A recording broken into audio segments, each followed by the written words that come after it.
Foreign language skills. Intermediate. Module 4. Word is the main element of communication. 4.1. The world is full of words. They are everywhere we look, everywhere we hear. Words also fill our head. Words have the power to fill us with every emotion we can imagine, and some we can't imagine. The words in a beautiful poem or song can make us cry, hope, and laugh. It all starts with a mama or dada. They are our first words. Soon after that, our parents tell us not to say bad words. Then it's a lifetime of building up our vocabulary. Some of us even want to learn thousands of words in another language. I wonder how many words we can remember.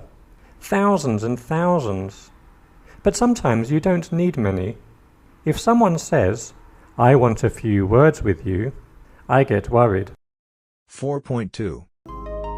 Every year, about 1,000 new words are added to the Oxford English Dictionary. Where do they come from, and how do they make it into our everyday lives? With over 170,000 words currently in use in the English language, it might seem we already have plenty. Yet, as our world changes, new ideas and inventions spring forth, and science progresses, our existing words leave gaps in what we want to express.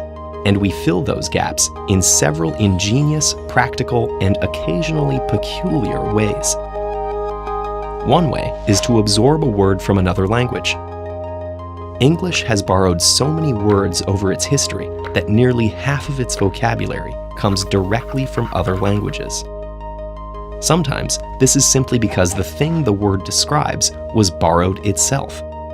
Rome and France brought legal and religious concepts like altar and jury to medieval England, while trade brought crops and cuisine like Arabic coffee, Italian spaghetti, and Indian curry. But sometimes another language has just the right word for a complex idea or emotion, like naivete, machismo, or schadenfreude. Scientists also use classical languages to name new concepts. Clone, for example, was derived from the ancient Greek word for twig to describe creating a new plant from a piece of the old. And today, the process works both ways, with English lending words like software to languages all over the world.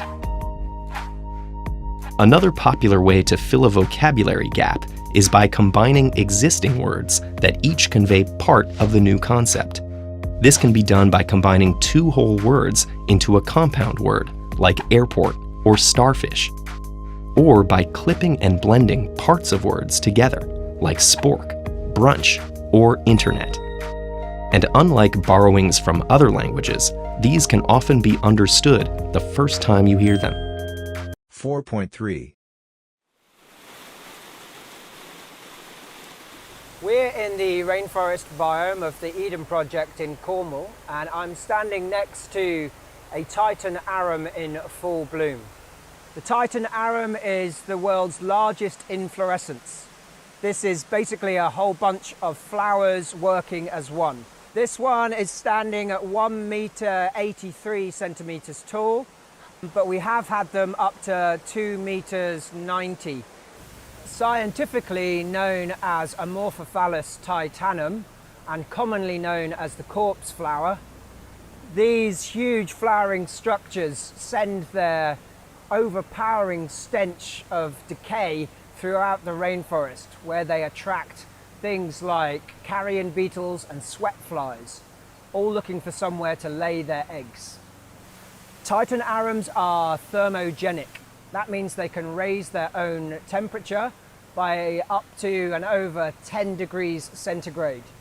This heats up the perfume in the flower, and the structure in the middle, the spadix, convects the heat, sending the perfume throughout the forest. This flower has taken 9 years to prepare for this moment. It will only be reproductive for 48 hours. On the first night, the stigma and the ovaries are receptive to pollen. On the second night, it will release its own pollen, But by that stage, the stigma and ovaries will no longer be receptive.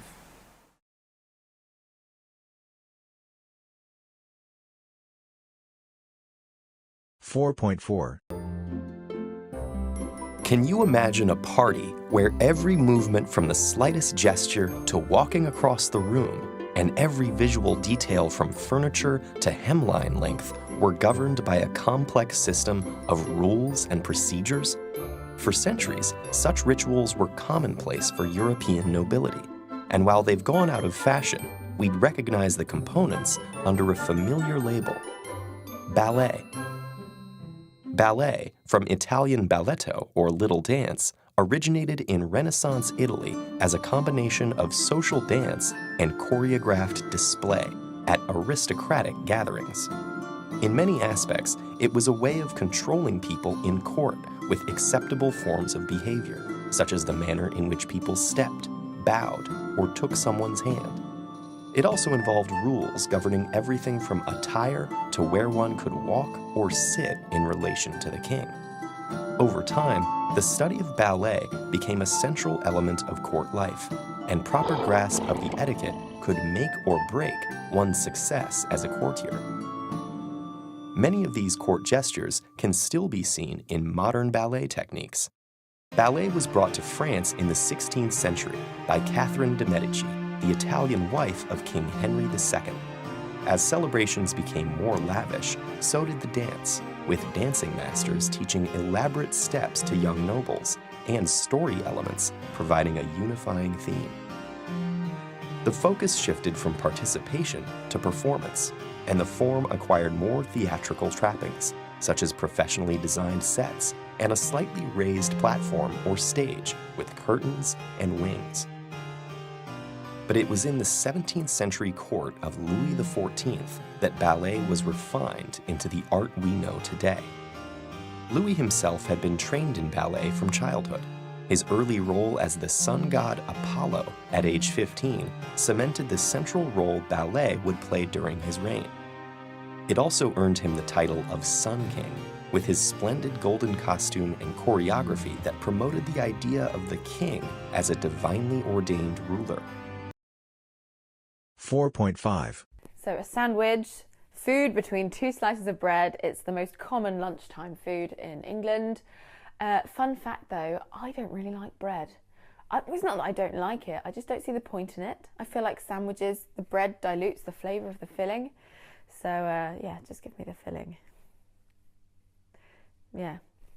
So sandwiches actually get their name from a man called John Montagu, who was the 4th Earl of Sandwich. So he was an 18th century aristocrat, and he used to like to eat his meals at the game table. So he liked to play games like cards, and he didn't want to get all the pieces and cards dirty with his greasy fingers. So he used to ask for beef between two slices of bread.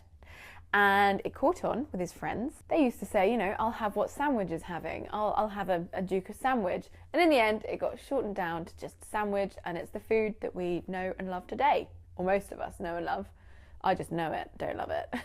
Yeah, so there is actually a place in the UK called Sandwich, which sounds like a really bizarre name, but actually, that's where the food originates from. 4.6 Located in central London is a public park that remains hidden to even the locals.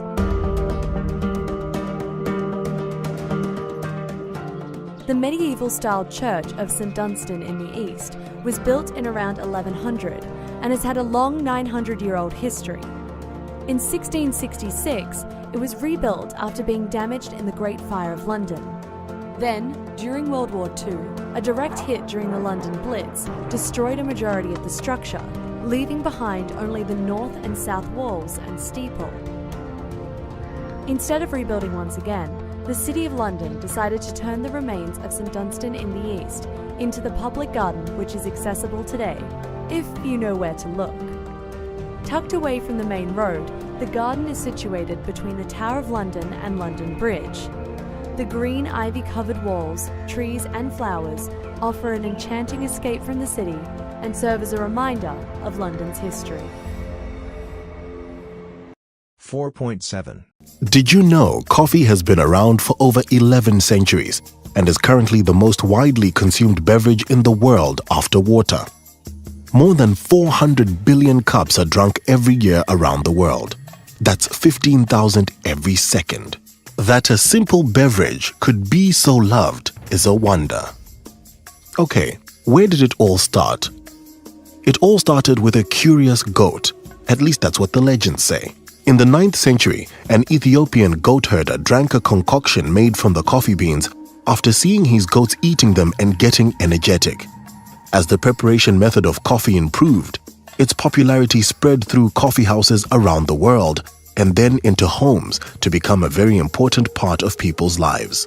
Now here are 3 main reasons why people love to drink coffee so much. 1. Coffee is 100% natural. Coffee comes from a tree that grows in what is called the coffee belt between the tropics of Cancer and Capricorn. Ethiopia and Cote d'Ivoire are the biggest coffee producers in Africa. All it takes to prepare coffee is pick the beans, dry them, roast them, grind them, and extract the coffee with hot pressurized water. But for a good cup of coffee, it requires a lot of knowledge and skills to select the best beans, roast them gently, and make sure all along the process, the great flavors and aromas are carefully captured to be restituted later in your cup. That's what we do best at Nescafe, selecting exclusively high-quality coffee from Africa, blending the right varieties to develop the best taste, roasting them to perfection, and keeping their fresh and rich aroma without adding any single thing. No additives, no preservatives, no flavoring, no chemicals. So you're really drinking coffee straight from the tree, just like freshly squeezed orange juice, 100% natural. 2. Coffee is good for you. It awakens your senses and keeps your body and mind alert in a healthy way. You can literally feel it rush through your body and revitalize every inch of it. That comes from a natural mild stimulant called caffeine that you commonly find in many ingredients you drink or eat. 1 espresso shot contains 30 milligrams of caffeine. A cup of black tea or a bottle of cola, around 40 milligrams. 100 grams of dark chocolate, 60 milligrams. Coffee is also one of the highest sources of antioxidants. Antioxidants are important compounds that protect our body from diseases. They act as an army to protect us from the toxins coming from what we breathe and eat and help stave off cancer, heart disease, diabetes, and stroke.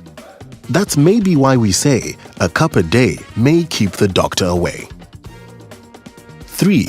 Coffee tastes amazingly good. Whether it's made of the finest mild and aromatic Arabica or more bitter Robusta, prepared with sugar, milk, cream, spices, there's certainly a cup of coffee that you will love. The Italians drink their espresso with sugar. The Mexicans with cinnamon. The Belgians with chocolate. Ethiopians with a pinch of salt. The Senegalese add black pepper and cloves in their cafe tuba. The Nigerians add some lemon. And from Nescafe Classic and Nescafe 3-in-1 to Nescafe's African flavors of ginger and lemon, ginger and honey, and ginger and spices, Nescafe offers so many different combinations of coffee to easily experiment with and enjoy. And remember, 1 spoon of Nescafe Classic is enough for a perfect cup of coffee. So, how would you like your Nescafe today?